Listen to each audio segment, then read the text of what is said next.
Hi, this is Daniel Posney, and this is Shifting Perspectives. So this morning, the topic is about shame. A little bit of guilt and shame, but mostly shame. So I was just talking to a person from South Africa, and she was talking about how they have this kind of a cultural conversation piece that when someone says something, if someone has something bad happen to them, has a death in the family or something, or they're going through the divorce or something, they say, "Oh, shame." It's like the first thing that they say, and then they go into the conversation. But they kind of say that to kind of say, "Oh, I feel for you," or "That's too bad that that's happening." But for me, because we come from here, that word shame is more like shame. You shouldn't have done that. You should have known better. Shame on you. So when I hear that they put that into their conversations, oh, they're always saying shame. They're always putting the energy of shame, and then so for someone from the U.S. is like, oh yeah, I should feel shame that I got a divorce. I should feel shame that I this happened to me, kind of thing. So it kind of plays with the different ways that we use that word. But in the United States, it's mostly like, shame on you. You should have done that. You should have known better. And that's how we kind of we get this experience of shame. And usually, if not always, that feeling, the original cause, the original feeling of that is some kind of a playing doctor with our friends, or looking at ourselves as our private parts, and then someone finding out, and then we get startled by that. Oh, you should feel, oh, shame on you, kind of thing. So that's what I want to talk about. So if you can just kind of just take a breath and feel into what that feeling is for you. Where in your body you might feel that. It goes all the way down to your root. Goes all the way down to your sexual organs. And so that's the energy center, or the body part that shame is associated with. So it's about your sexual organs, and about that part of you that presents safety and groundedness and feelings of trust. And if there's something not in alignment or out of balance in that area, then that's a real root part of your body and your life that is not really grounded into that feeling of safety and trust. So that's a real critical thing to start resolving. And one of the first places is that guilt and shame, especially shame, is not originally caused from your adult life. And if you can find a place back in your childhood that you might have been caused originally, then you can get to healing that. And for a lot of us, it's that time where we just didn't know any better. We didn't know what our own ground rules were, what the ground rules were. So how can we set standards on ourselves? So shame is about not really going by your own standards or your own rules of your life. But when you're a little kid, you don't have no rules. You don't have any norms that you can abide by. So it's kind of like you're just kind of going by what you feel in the world, and then you realize that someone has told you that you just went past a societal norm, but you didn't know about it. So then you go, oh shit, I did something wrong. But how are you to know if you didn't know that that norm was there? So that original thing, although it was corrected in your childhood, oh, but you didn't know that, but it's okay, you just did something wrong. But if that inner program that was placed into your subconscious, if that isn't corrected, if that isn't resolved, even though the situation was fixed by someone telling you that you did something wrong, and that's not how we do it here. You don't walk out around naked in the supermarket, you know. If it was fixed but not resolved in the program that was created, that's what usually happens. So here's some thoughts about the ideas of guilt and shame. So guilt is believing that one has done something bad. So it's about doing, and usually about what you did to another person. So you have guilt about stealing the money, or taking this from someone, or not doing the right thing for this other person. And shame is something more about how you feel about yourself. Oh, I'm gay, or I've taken this thing, and that it means something about me, that I'm bad, or I don't fit in with society. So I have this shame that my hair isn't the right color, or my toes are long, or I'm too short, or too tall, or too fat, or too skinny. These things about yourself that a lot of these things you can't even change. And so you have this inherent feeling of shame that you don't fit in with society. Well, I want to say something about society. Society is this construct that is created over time that doesn't have a lot of um, divine guidance sometimes. It's just kind of created by society. So there's these inherent fears and judgments that if you don't fit in with society, then you're a wrong person, and then we're going to teach you right, and we're going to put you in jail and prison so that you can fit with these societal norms. You can see how it's just kind of grown into this thing. And over time, we've gotten better at allowing people to be themselves. We've gotten better at allowing women to vote or being a part of society, that they have wisdom, that they are just as important as everyone else in society. If you have this skin color or that skin color, that it's getting better, that people are more accepted. But imagine that you were here 100, 200, 300 years ago, and it was all out of whack. And so we were led by guilt and shame. So we've been extracting ourselves out of that, but you can imagine that even that ancestral guilt and shame has been kind of inherited down into your line. And we're playing out the remnants of that guilt and shame. So it may not be something that you can see in your life that represents that guilt and shame. It may be something that was just inherited by you through the hundreds of years of just living through that. And it was never resolved by that ancestral line. So, yeah, man, there's just so much that can be playing out in your life.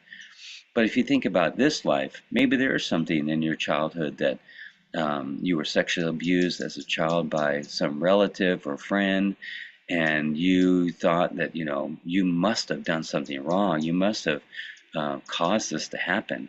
When in reality, you didn't do anything wrong. It's just that you didn't have the voice to speak up in the way that would cause that person to stop what it is that they were doing.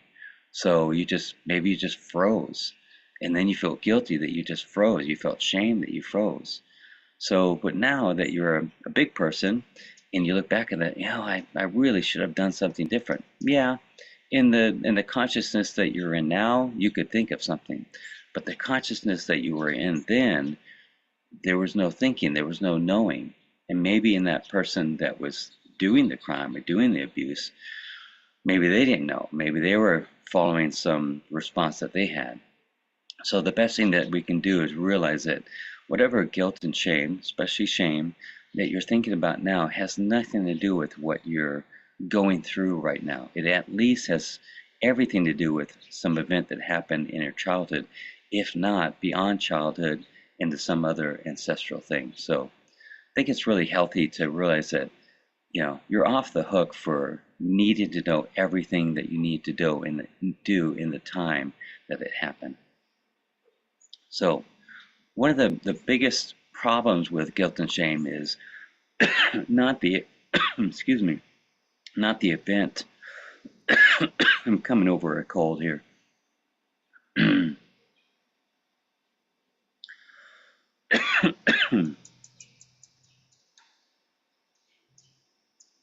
Not the event that happened, and not resolving the guilt and shame by detaching from it, or saying the right thing or doing the right thing now. Is actually the biggest problem is that you have an identification with this guilt and shame. That there are things that keep on getting created in your life that bring up the guilt and shame so that you reconnect with it, so you revalidate your identity with it. And that's the weird thing, is that why would I ever do that? Well, there's this subconscious thing going on, is that I have an identification. I am the one that should feel more guilt and shame. So what do? You drink too much, you smoke too much, you watch too much porn, you masturbate too much, whatever the thing is that causes you to feel more guilt and shame. But what if, and I mean this in the most healthy way, and please don't misunderstand, I don't mean this like you should go rob banks or do something illegal and that kind of thing. That's not what I'm talking about. I'm talking about normal things that have been made abnormal by society. and things that on their own they have no meaning. On their own, there's no right or wrong. Like porn is one of those things that is on itself, it's not right or wrong. It's just that in the society that we live in, it's it's made to have a meaning of right or wrong, and a little bit here, or you know what I'm trying to say. It's judged in a big way by society, but on its own, standing on its own by itself, it has no meaning. But the society that we live in makes it wrong. Masturbating is another thing. Drinking too much, smoking too much. Society has these norms about what is right, what is wrong, what is a little bit, what is too much. But what if you could do those things? Let's take eating chocolate cake. So if you were to eat 5 chocolate cakes, maybe people might have some judgment about you and might start thinking that there's something wrong with you, that you've got something you need to look at. But what if it's one piece of cake, one slice of cake? That you might think that it's something terribly wrong with yourself, that you did it again, you had that chocolate cake and you shouldn't have had that. But what if you got yourself to a place that you said, you know what, I've done really well not having chocolate cake. I've done really well in taking care of myself today, and I'm going to have the chocolate cake. And maybe you got to a place that you can have the chocolate cake, but still the shame came up and you had to deal with that. You said, oh man, now I'm going to have to really push myself to, get healthy and do fasting and that kind of thing. Well, what if you said, you got yourself to a place that you said, I'm going to enjoy the chocolate cake, and that's it? That you had no added meaning to what the chocolate cake represented or what story it created in you. So there's something about allowing ourselves those things in our life that they're little rewards, little gifts to ourselves.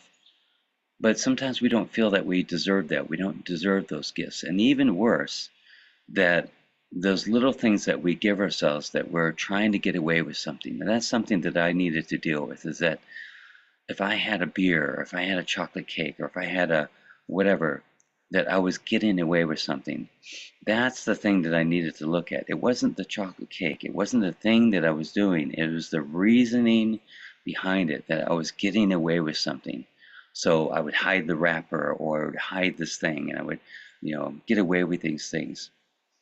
And that's the thing that I need to look at, is that why is it that I'm needing to do things that I feel like I'm getting away with something?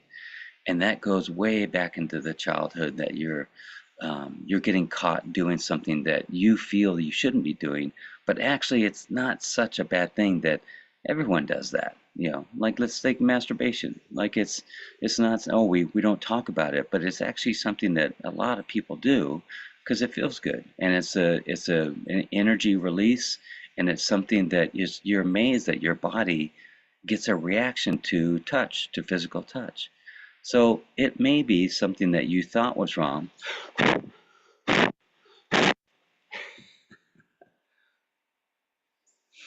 that you thought was wrong. It is not really wrong. It's just that society has a judgment about it. So it's really something to kind of start looking at those things that you may have shame about, and really ask yourself, are they really wrong, or does society make them wrong? So then maybe I can just enjoy it and not feel like I need to have shame about it.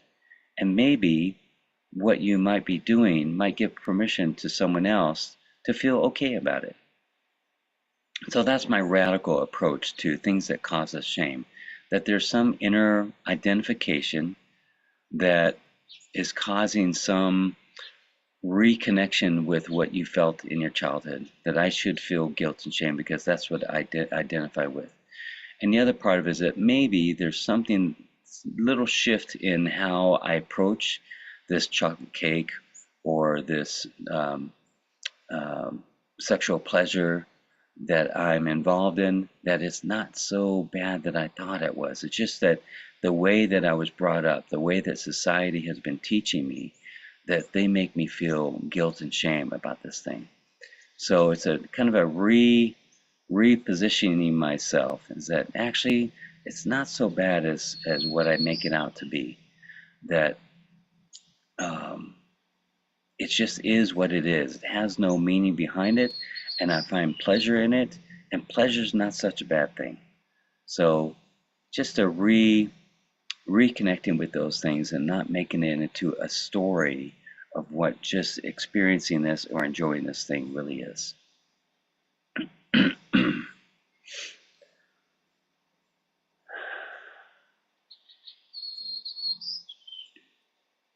So the process is where something might have given you a lot of guilt and shame, whether it's a chocolate cake or masturbation or that smoke or that drink, that in a healthy way you start looking at it differently. That this drink that I've been enjoying is because it connects me with hopelessness.